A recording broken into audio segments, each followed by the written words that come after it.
Assalamualaikum warahmatullahi wabarakatuh. Bismillahirrahmanirrahim. Bersama saya Muhammad Fauzi Ahad.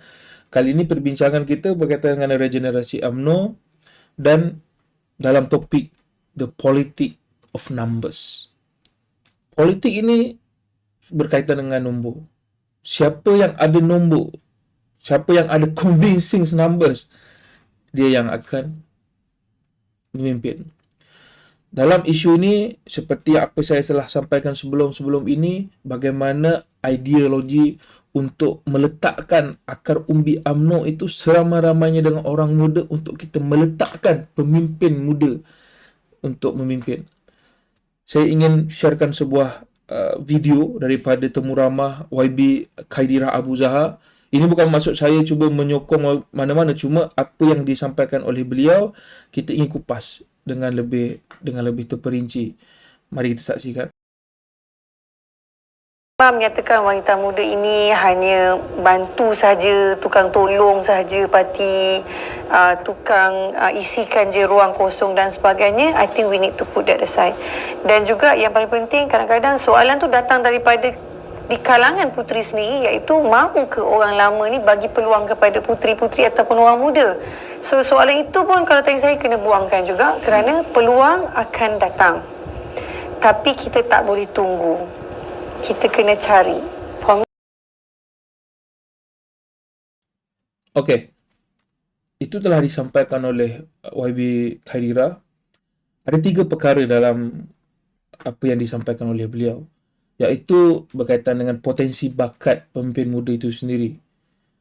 Dan pemimpin muda ini bukanlah penyukup quorum ataupun hanya support system, tidak. Kita mempunyai kekuatan dan kebolehan kita. Seterusnya berkaitan dengan peluang kepada orang muda. Adakah orang-orang yang senior daripada kita di parti ini ingin memberi ruang kepada orang muda? Dan ketiga adalah peluang itu bukan ditunggu, peluang itu harus diciptakan.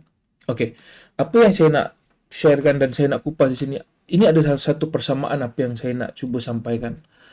Berkaitan dengan regenerasi UMNO, saya telah menyatakan untuk meletakkan pemimpin UMNO, orang muda, kita perlu memegang, kita harus mengakari UMNO ni dengan orang-orang muda. Tidak boleh kita lagi mengharapkan akar-akar orang UMNO ni dengan orang-orang yang lebih senior ataupun generasi-generasi sebelum kita. Apakah idea ini atau apakah benda ni boleh kita capai? Okey, saya ingin sharekan berkaitan dengan data statistik ini. Ini saya ambil daripada DOSM, Department of Statistics Malaysia. Kalau kita lihat di sini, dengan jumlah populasi rakyat Malaysia sebanyak 32.6 juta penduduk, secara population piramidnya, umur daripada 0 hingga ke umur 44 adalah yang mendominasi jumlah populasi yang ada di Malaysia. Okey, daripada data ini mari saya tunjukkan. Saya dah buat satu table untuk kita fahamkan. Okey, daripada numbers, daripada nombor, daripada jumlah yang ada, saya mengambil umur yang sebagai kita kategorikan sebagai orang muda dan mempunyai adalah dipanggil orang muda yang boleh terlibat dengan politik, iaitu umur 20. Sebenarnya kita boleh bermula pada umur 18, tapi data 18 itu adalah antara 15 ke 19. Jadi saya ambil fokus kepada 20 hingga ke 24. Okay, daripada umur 20 tahun hingga ke umur 44 tahun, jumlah penduduk Malaysia adalah 13.8 juta orang. Okey. Manakala bagi umur 45 hingga 85 tahun, jumlah penduduk Malaysia adalah 85 juta.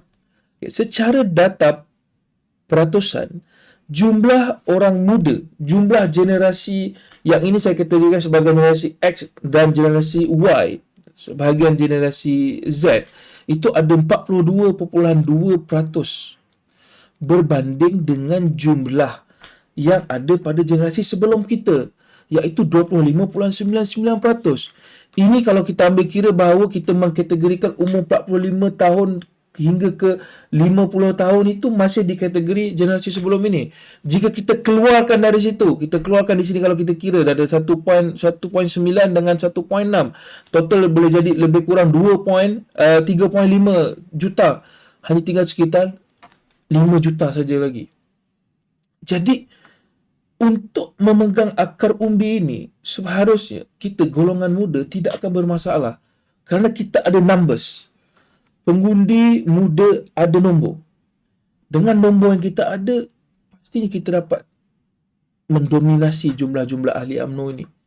Okey, dari sini yang ingin saya sampaikan, apa yang disampaikan oleh YB Khaidirah tadi, kita ada potensi bakat, saya pasti. Hari ini, generasi X sebahagiannya telah mula mapan, dah mula mengetahui pelbagai perkara, dah berpengalaman daripada segi pekerjaan. Dan juga, apakah orang-orang yang senior atau pemimpin-pemimpin sini ingin memberi ruang kepada orang muda?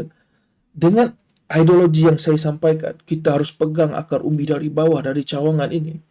Kita tidak perlu lagi menanyakan adakah orang yang lebih sini ingin memberikan ruang pada kita. Tidak. Kerana ruang itu kita sendiri yang buat. Apabila majoriti ahli dari akar umbi itu adalah golongan orang muda, sama ada daripada pemuda, puteri, pemimpin seterusnya akan diletakkan juga daripada golongan-golongan ini. Kita tidak lagi perlu meminta ruang. Kerana hari ini, pemimpin muda seperti yang wujud, kita orang muda sepertinya meminta-minta. Apabila ibu dan ayah kita bersidang beramai-ramai, kelompok mereka yang menguasai majoriti UMNO itu sendiri, mereka berbincang, kita hanya duduk di luar, doa, Ya Allah, ibu, ayah, bagilah ruang untuk kami ni orang muda untuk memimpin. Sedangkan di dalam itu tu semua generasi ibu dan ayah kita itu. Jadi ini ketidakstabilan ini kita harus pelajari dan kita perlu betulkan. Jadi apa yang ingin saya sampaikan ini, kita mempunyai potensi. Kita orang muda, kita ada kekuatan. Kita masih ada kekuatan pemikiran yang tajam. Kita mempunyai bakat kepimpinan. Kita juga ada numbers. Kita ada nombor. Nombor ini yang akan membolehkan kita menjuarai akar umbi UMNO itu sendiri. Marilah kita beramai-ramai. Ikut, kita kalahkan majoriti yang sedia ada untuk kita menguasai majoriti yang baru. Jika ini kita dapat lakukan, percayalah, apa-apa aspirasi yang kita ingin bawakan akan sampai ke atas kerana kita telah meletakkan pemimpin muda yang kita inginkan dari golongan kita memimpin. Fikir-fikirkanlah dan selamat beramal. Assalamualaikum warahmatullahi wabarakatuh.